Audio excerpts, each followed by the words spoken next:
अगर आप भी चाहते हैं कि दिल म्यूजिक भोजपुरी के ऑडियो वीडियो सबसे पहले आप तक पहुंचे तो लाल बटन दबाकर चैनल को सब्सक्राइब जरूर करें और साथ में घंटी वाला निशान को जरूर दबाएं।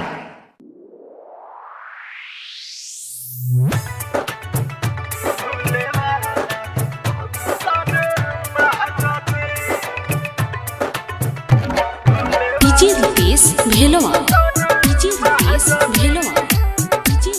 आप सुन रहे हैं इमरान भाई सोनी के चैनल पर के सुपरहिट प्रस्तुति।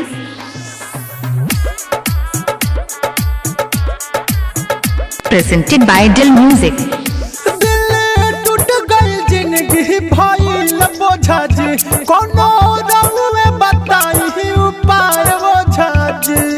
ये बोझा जी अरे सुनी ना, दिल टूट गई जिंदगी भाई बोझा जी, कोनो रंग में बताई उपाय बोझा जी। बाटे प्यार के नशा उतार दे, पढ़ के लमहिया दे दिना तो भूले वाला मंतर मार दी।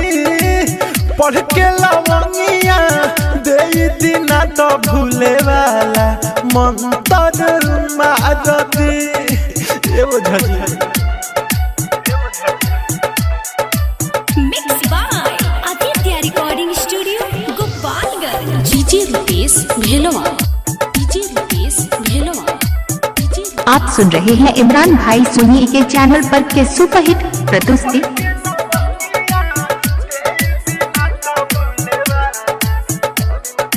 प्रेजेंटेड बाय दिल म्यूजिक।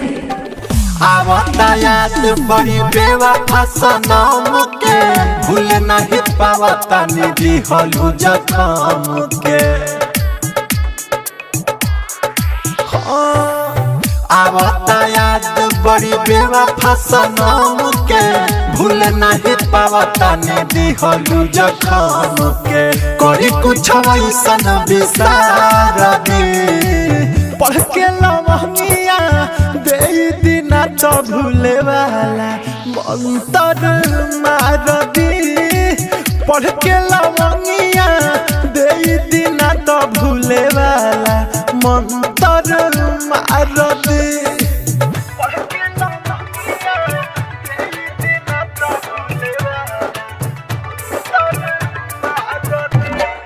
डीजे रुपेश भेलवा। आप सुन रहे हैं इमरान भाई सोनी के चैनल पर के सुपरहिट प्रस्तुति। प्रेजेंटेड बाय दिल म्यूजिक।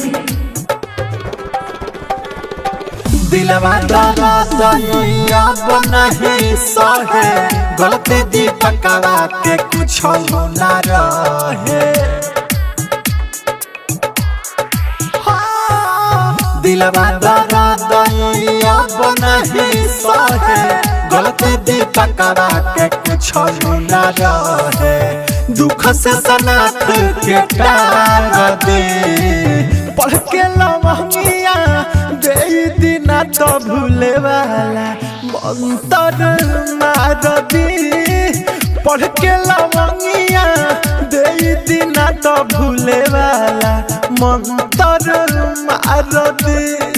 ये बोझा जी अरे सुनी ना, दिल टूट गई जिंदगी भाई बोझा जी, कोनो रंग में बताई उपाय बोझा जी। बाटे प्यार के नशा उतार दे, पढ़ के लमहिया दे दिना तो भूले वाला मंतर मार दी। पढ़ के लमहिया दे दिना तो भूले वाला मंतर मार दी। ये बोझा पता पारसा उर्फ Sirisiya Tamkuhi road. Presented by Dil Music. Mobile repairing centre शहजादे मोबाइल अस्पताल सीसी रोड तमकुही रोड कुशीनगर।